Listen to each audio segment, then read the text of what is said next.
we have the Minnesota Vikings, right? So currently, the Minnesota Vikings are sitting with $9 million in cap space. Last year's record was 7-9. I was surprised they weren't in playoff contention. Ended up getting third place in the NFC North. Now, key free agents is only Anthony Harris, their safety. He was probably the most efficient safety in the league in 2020. Like I said, $9 million in cap space. Not very many moves they can make to free up cap. What y'all think? I mean, offensively, they're nice. Offensively, they're very nice. They got enough on offense, especially, Dalvin Cook is healthy. Then they definitely have enough. They made some not good investments on the defense. And they gave up some draft capital to make those not so good moves on defense. And they're paying for it now. So, hey man, they're gonna have to bite that bullet. They're gonna have to bite that bullet. They're like many teams in the NFL. One side of the ball is probably good enough to do something, but the other side of the ball is just gonna drag them down. So, and you look at their defense. They have some players, the Harrison Smith, but and they got another dude, defensive end there, Hunter. He's really good too. But other than that, they don't give you a whole lot to run right home about. Yep. They need some edge rushers. They need some pass rushing. I think that's their main thing that they're missing. I don't know how they can do that with the cap, but they didn't find a way. And let me tell you something. They need also Kirk Cousins needs a change of scenery. Now let me say this. Oh wow! I think trade him. Let me finish. The one thing me and Havoc disagree on is I like Kirk Cousins. All right, you pair Kirk Cousins with Kyle Shanahan or Jay Gruden. I think he is a great. He's going to be a great quarterback. Unfortunately, he was like Ryan Tannehill with Miami. Unfortunately, they didn't use him correctly. Just like so when he went to Tennessee, he flourished. I think Kirk Cousins needs to go somewhere where he is. They're going to use his strength more than what Minnesota's doing right now. Okay, but where? What are you getting back for him? I don't know. San Francisco will be his best. I think a great landing spot for him. For him and Kyle Shanahan would get a lot. Send him Jimmy G. Give him Jimmy G and maybe a second round pick. What about New England? Kirk Cousins in New England. Kirk Cousins in New England? Nah. I think Kyle Shanahan would make him a little bit better. I don't know about what Josh McDaniels could do for him. His only claim to fame was Tom Brady. Let's be real. May I ask a question? Why do you feel like he needs a change of scenery? Because the team isn't.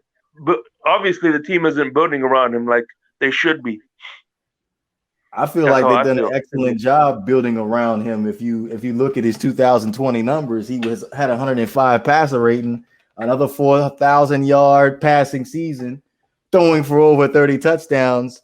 See, ask a Washington football team fan how much they're regretting right now letting Kirk Cousins walk out the door. One of their biggest issues was their inability to surrounding Kirk Cousins with the weapons for him to be successful, and he still was able to put up monster numbers. Now, as Havoc says, you need a whole ass team to win games, and the Minnesota Vikings last year, as far as defensively, they were atrocious. Now we just keyed on adding another pass rusher to the Minnesota Vikings, but I feel like now you're gonna need to add some DBs, some linebackers if they decide to move on from Anthony Barr, which I heard that was a rumor. Mm-hmm. So Kirk Cousins, Havoc, this is for you now. Because I know I think we was talking about Kirk Cousins last week. Mm-hmm. Kirk Cousins is a boss, man. Kirk Cousins is a boss. He's one of those. I feel like Kirk Cousins is a quarterback that is totally misunderstood, and it's the same thing with the Dallas Cowboys and Tony Romo. He was a phenomenal quarterback. Y'all just ended up putting too much on his plate, and that's what ended up defining him of what he was as a quarterback. Kirk Cousins is Kirk Cousins. Let me say something real quick. Let me just say something real quick. Hold on, I'm confused, Great DeBoer. You said first they're building around him, and then they surrounded him with terrible weapons. Which one is it? I said defensively. What about offensively?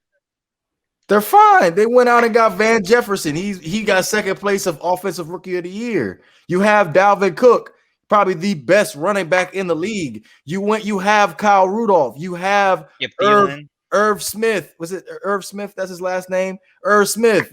Like, you're surrounded by a plethora of weapons. The only issue is the offensive line is a little bit shaky, which I feel like they can improve moving forward. But the Vikings have surrounded him offensively with great weapons. Kirk Cousins to me is kind of like, he's like a tier below Phillip Rivers. What? He's like a tier below Phillip Rivers. And a tier below Phillip Rivers is a starting NFL quarterback. It's a good NFL quarterback. But he's top 10. I can't do it. In what? I can't do it. He's a top 10 quarterback. Wait, I can't do that. Cousins over Dak, over Prescott? Hell yeah. Hell yeah. Yeah, okay. Hell yeah. I can't do that. I can't do top 10. I can say he's better than Prescott, but not by much though. A lot. Nope. Look, not on my Dak Prescott. Dak Prescott is right there. A tier under Phillip Rivers. So that means no, he ain't no tier below Phillip Rivers. Yes, Phillip Rivers got him by like 3 tiers.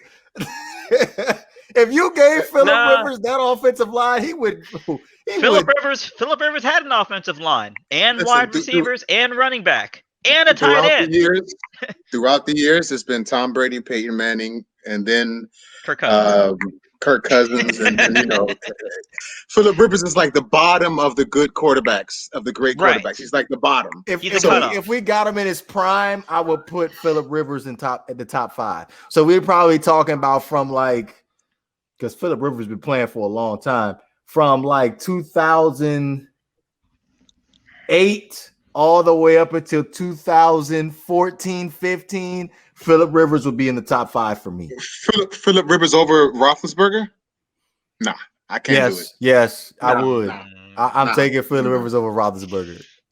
I can't do that. I can't do that to Big Ben. I can't do that to Big Ben. Okay. So back to Kirk Cousins. Currently sitting right now, is he in your top 10? No. Yeah, I would put him in the top 10. Yeah. All right. Well, good for y'all.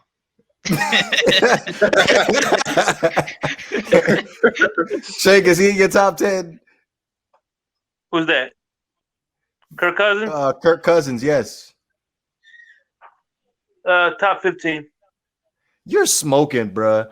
I'll give you top 15. I'll give you top 15. No, I just gave you 105 passer rating, bruh. You can't ignore that. Yeah, sure I can. Watch me ignore it. You can't ignore that. He's not even number 10. He's not even number 10 for you. No, he may be like number 11. He almost threw for 40 touchdowns. I don't like him. I don't know what to tell you. Don't make it personal. Don't do it. Because every year, all I see, especially with Minnesota, every year he's got a Pro Bowl wide receiver to the left of him, a Pro Bowl wide receiver to the right of him, a Pro Bowl running back, and a Pro Bowl tight end. And I see him play like garbage in the playoffs time after time. If he makes the playoffs. Out of his how long has he been in Minnesota? 3 years now. And you can say the same thing about Tony Romo. Played like garbage in the playoffs. Tony Romo didn't have what Dak Prescott had. Well, I mean, that was an unprecedented line that Dak Prescott had. To be quite honest, like he had damn near 3 All-Pros on his line. I'm gonna put it. Would you? Okay, let me ask you this question: would you take Kirk Cousins in Miami right now? Was not as great as you think he was. Great. No. I do not want to see Kirk Cousins in Miami. I'll take him. No. Well, you know what? I hope this Adam Gase Kirk Cousins combination is the award-winning combination that'll fill up the case with Lombardis. Adam Gase, Kirk Cousins. I would take, actually, to be honest with you, I would take Kirk Cousins in Miami last year, yeah. And this year maybe, if they get the right weapons. Yeah, I would take Kirk Cousins. At least one thing I like about Kirk Cousins, at least he has that fight in him. You know what I mean? He's kind of like, he has that Ryan Fitzpatrick. You know, you like that. You know what I mean? That spunk and that charisma. He pushes the ball down the field. You give me Adam Thielen on the left. You give me Stephon Diggs on the right. I'm pushed. Who isn't pushing the ball? He took him to the playoffs, though. He took him to the playoffs. How'd he do in the playoffs? And you know what's funny is Stephon Diggs was throwing shade at him during the playoffs. He goes, "Oh, it's finally good. I have a quarterback that knows what he's doing." Yeah, okay. All right. I'm taking Kirk Cousins over Josh Allen any day of the week. You don't be ridiculous. I'm not. I'm being real. I'm being real. I'm being real. I'm being real. Understand he just had like a damn near an MVP campaign, Josh Allen. I don't care. This guy's crazy. I don't care. That light bulb, that light bulb's gonna go out sometime. I don't feel like that's gonna be a consistent thing from Josh Allen, to be honest. I think as long as Stephon Diggs is around, that production ain't going down. The NFL will catch up. Shoot, they didn't catch up last year. We gonna see. we gonna see. All right. Enough about Kirk Cousins. Let's go ahead and move on with the fourth. Nah for the bay. Nah for the bay. We don't care what you said. Nah for the bay. Nah for the bay. Nah for the bay. We ain't hearing what you said. Nah for the bay. Fire!